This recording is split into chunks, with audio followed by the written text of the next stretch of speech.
Hello, my name is Jay Rawlings, and for 30 years now I've produced films and documentaries as well as TV shows about Israel and her people. Today with IsraelVision.tv, our new broadband internet station, you can join our growing audience and enjoy hundreds of programs and news shows from Israel about Israel, keeping you informed and in touch, and it's for free. Enjoy Israel at your fingertips with www.IsraelVision.tv. Welcome to a wonderful program in the Galilee. We're going to give you a little tour today, and we're going to tell you wonderful treasures that have been learned by Irene Bredlow, a former classmate of mine from Canada who has lived here for 35 years. Let's go to Irene now, who's going to tell us about the heart of God. Irene. Well, first of all, I want to welcome all of you to view what I view most of the days. And this is a beautiful panoramic view of this piece of water. And you say, why would this particular piece of water be so special? Well, it's special because God says it's special. And it's special for me particularly when I look over the hillsides and see this portion of water, and I say, that is where the feet of my beloved walked. And not only that, he began to give some understandings concerning this particular water. And that understanding was this: if you look at it from above, it looks like an elongated heart. And the Lord then indicated that this was his heart. He loved this area. He has brought many people to this area so that they would then start to understand his heart.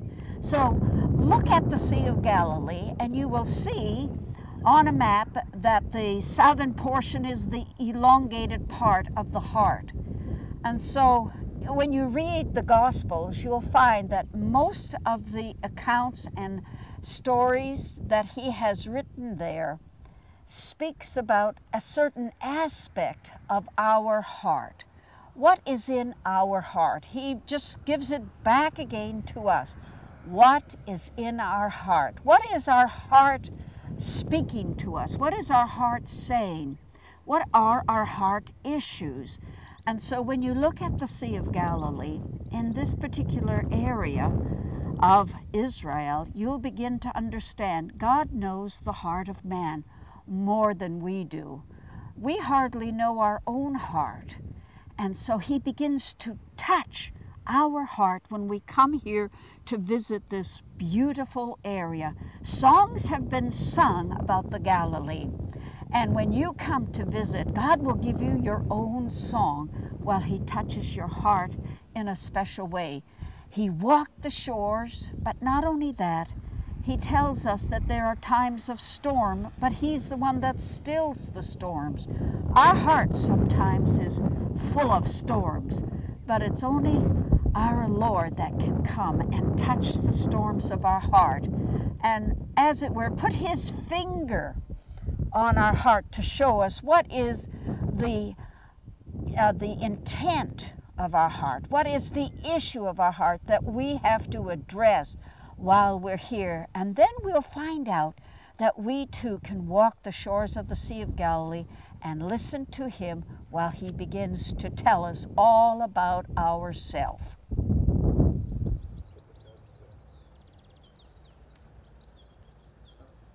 Here we are on the shores of the Sea of Galilee, and we're standing in the ruins of ancient Tiberias. Now, I'm not going to tell the story because Irene has dug for many years in this archaeological dig. So what are we seeing, Irene? Well, first of all, we welcome all of you out there to come and visit the Sea of Galilee. And of course, to visit the Sea of Galilee, you have to come and see the archaeological gardens here. And these gardens, what we're looking at right now, is the gates to ancient Tiberias. and this was for Herod Antipas. And for those of you that remember who he was the one that gave the order that the head of Paul, John the Baptist. John the Baptist was to be removed from his body. So this is the man that occupied ancient Tiberias, the first one. So you see here two remains of ornamental towers. This was not for defense, it was for ornamental. And you walk into this area here, and it's very nice. I must say that the Israel Antiquities Department have exposed it very nicely. And I'm very happy to see this, because many years ago I prayed that they would expose the gates, because I feel the ancient gates to a city are very important, especially for those that want to pray and bless the people of this area. The entrance gate to ancient Tiberias is two towers, one on either side. And then we can see the wall extending all the way to the ruins of that wall there on both sides of the tower. And this was ornamental towers. It was not for defense. And so you can get a real good idea of the entranceway into ancient Tiberias, and it extends all the way down. Where you see modern Tiberias today, that was built over from the Crusader time. The Crusaders did not build in this area because of the earthquake. What time was Herod Antipas? What are we talking about? Probably... Of course, this was the time of Jesus. Yes. This was the time of John the Baptist. Okay, it varies. They think maybe 20 or 21 or 22. What? The year. 21. But I see a waterway running down here. Now this is Tell me very about his interesting. palace. This is not his palace. This is just the entrance to the ancient city.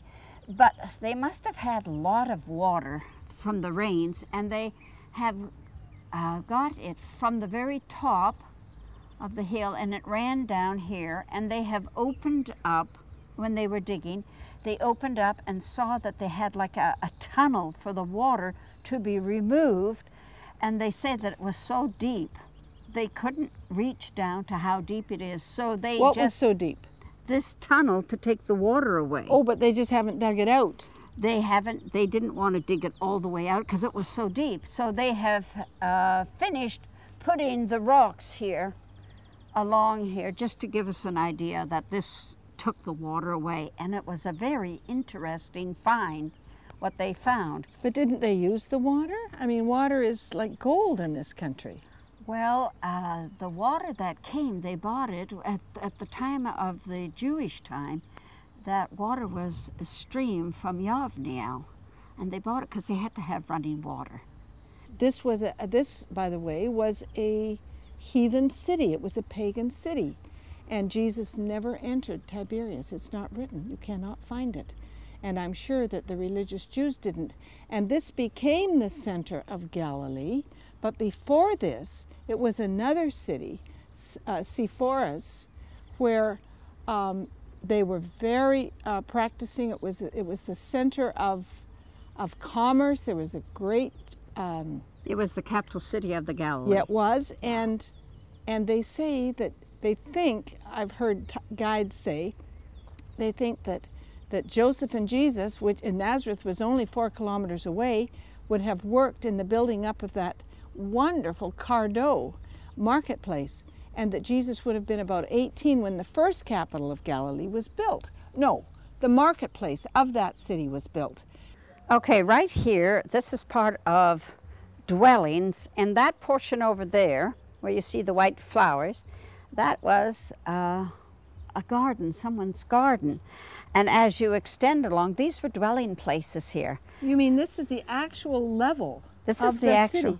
This is the actual level where you see those flat stones, gray stones. Yes, at the entrance. That is the entrance, and on either side they had Roman gods in the niches that was flanked either side of the city. Now we're walking in, and as we extend all the way that way was the city, and there was a big cardo in that city also, where they had shops and whatnot. What are some of the things that have been found in this stig? Oh, some really exciting things. It depends on the era. Some was Roman, Jewish, Byzantine, Islamic. Islamic period was the last period. What did they find? What kind of things? We found some jars. Oh, I remember one time they dug really, really deep, and the workers, the workers that were there, found this absolute perfect vessel that was about this high. Not one crack in it. It wasn't damaged in any way, and it was so amazing to find. They found some jewelry, very simple jewelry. We also found pots. Some of them were cracked, but some of them were perfect. I have these back home where I can show you pictures of them. And of course we found lamps, oil lamps. That was always exciting for any of us when we found anything. What about nails? Yes, nails. We found quite a few nails. And remember, these nails were like the nails they would have used when they crucified Jesus. And what about other things of commerce in the market? Did they find seeds? No, wasn't thinking so. They found weights. They found weights. I've forgotten all the things that we found, but we would all drop what we were doing just to go and see what was found because it was so exciting. Wonderful. In comparison to Jerusalem, this is a modern city. Yes. Yes. How old are these flagstones at the entrance? We're standing in the entrance here. At least 2,000 years old. Wow. At least 2,000 years old. Now, where did they put their Roman gods? Right here is one niche, right here, slightly.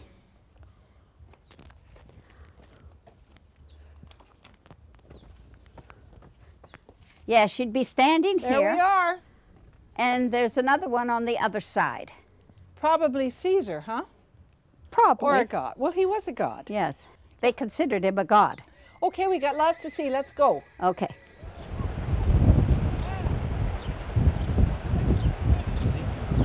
Irene, why have you brought me here?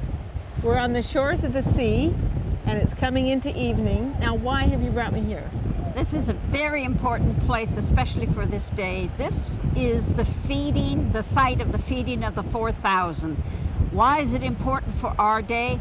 It's because it is the place where Gentiles and Jews together worship God. And it says, here Gentiles gave glory to the God of Israel. Ephesians speaks of this day, and we are in this day now. The Jews cannot do without the Gentile believers, and the Gentile believers cannot do without the Jews. So this is a very wonderful place to come and visit and pray. Amen.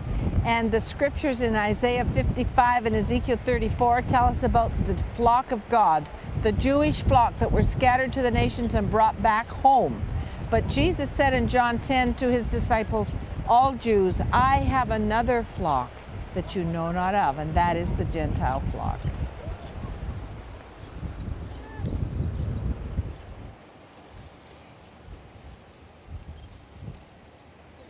Here we are standing on the east side of the Sea of Galilee. Behind us are the Golan Heights. And there's an entire generation of Israeli children that were raised and slept in bunkers every night because of the shelling of the Syrians. Anyway, Irene, I'm going to read from Matthew chapter 5, beginning with verse 28, about the area that we're in. We're reading about the Gadarenes who were from Gadara, which is just around the corner. When he, Jesus, arrived at the other side of the region of the Gadarenes, 2 demon-possessed men coming from the tombs met him. They were so violent that no one could pass that way. What do you want with us, Son of God? They shouted. Have you come here to torture us before the appointed time? Some distance from them, a large herd of pigs was feeding. The demons begged Yeshua, if you drive us out, send us into the herd of pigs. He said to them, go. So they came out and went into the pigs, and the whole herd rushed down the steep bank into the lake and died in the water.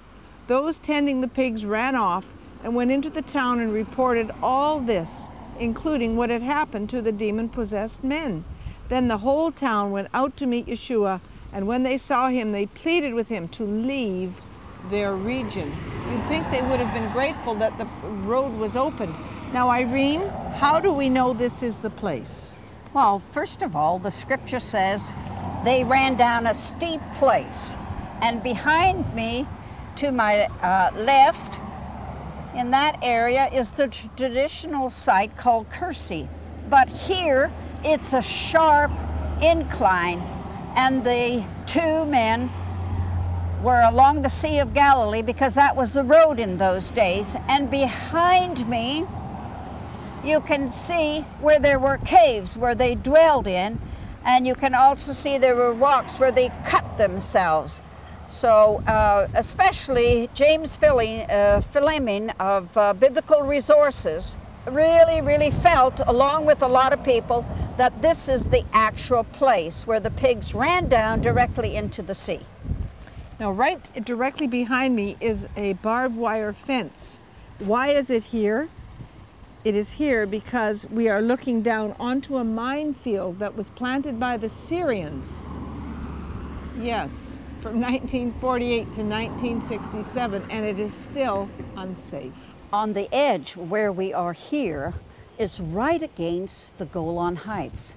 And it was here where there were 4 Israeli soldiers in March of 1962 that held back the Syrian army for 2 days before they were killed, which gave the soldiers enough time from Ein Gev to come and assist to push back the Syrian army.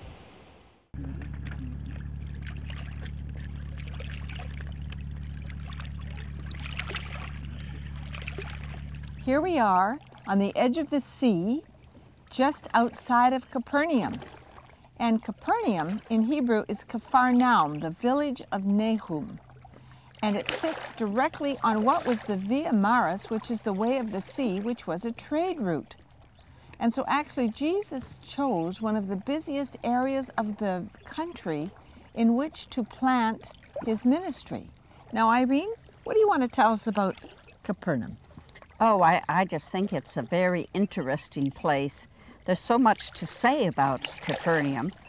And I think one of the things that I like about Capernaum is that they show some of the carvings of the Mogen David, or what a lot of people call the Star of David.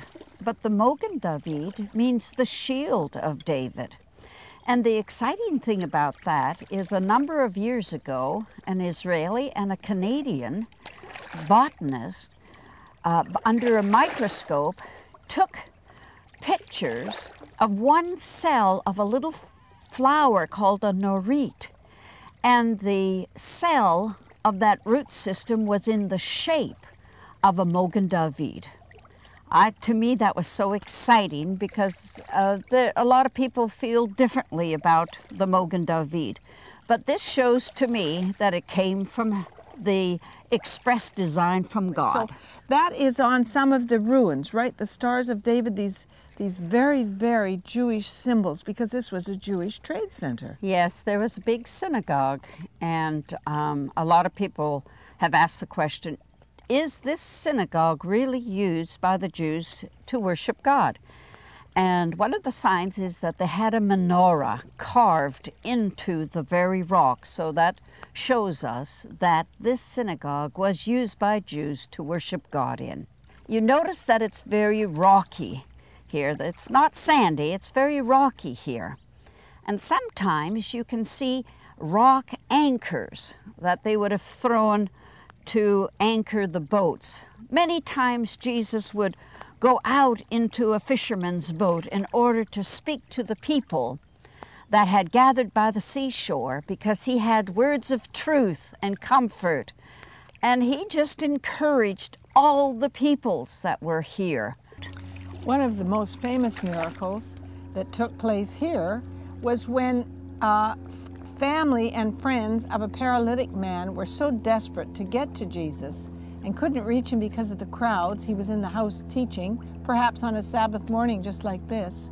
They decided, quite ingenious I thought, to take the tiles off of the roof and to lower the man down on a stretcher, probably right in front of this rabbi teacher known as Yeshua, and he was healed. He stood up and walked.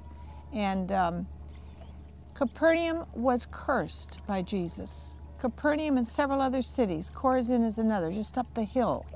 And Jesus said, "Woe to you, for if the miracles and the signs that had been done in Sodom and Gomorrah had been done in you, Capernaum, had been done in Sodom and Gomorrah, then it would not have been destroyed." In other words, your hearts are as hard as stone.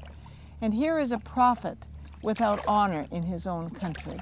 But it was in this place that he raised up his 12 disciples.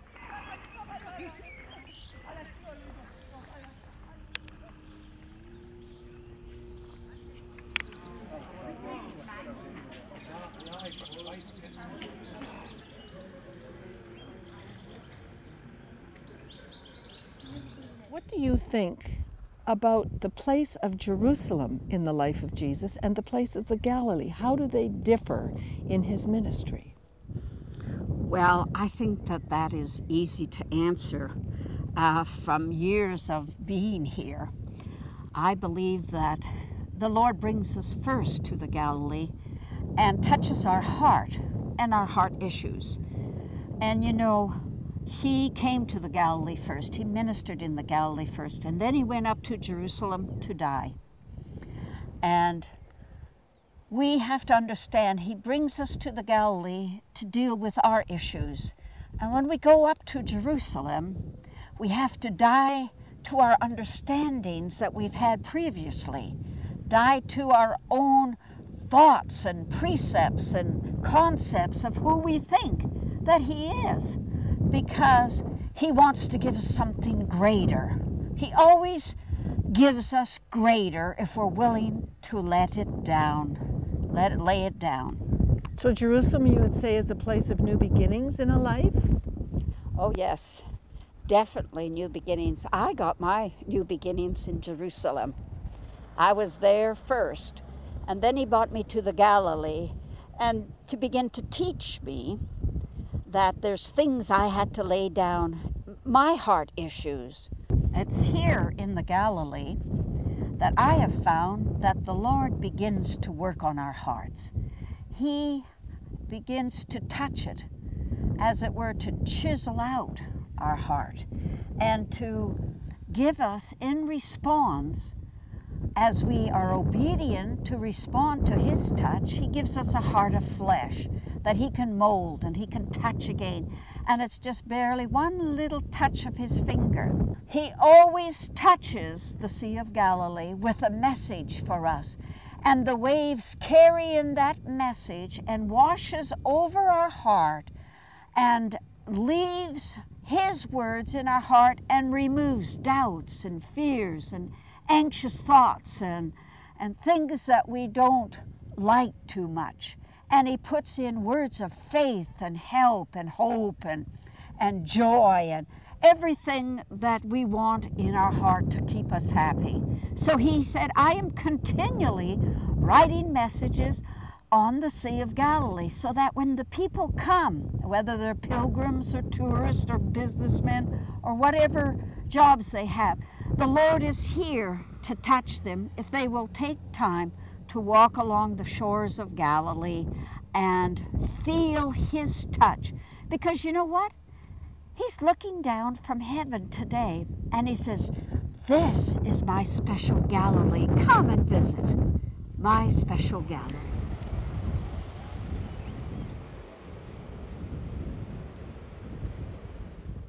Visit the biblical sites. Intercede on location over the places at the cutting edge of world current events. Experience the life, ministry, and passion of Jesus the Messiah from Galilee to Jerusalem. enjoy the natural beauty of God's chosen land, and help fulfill prophecy by planting trees in the wilderness. Explore the historical and spiritual background of Israel's prophetic fulfillment.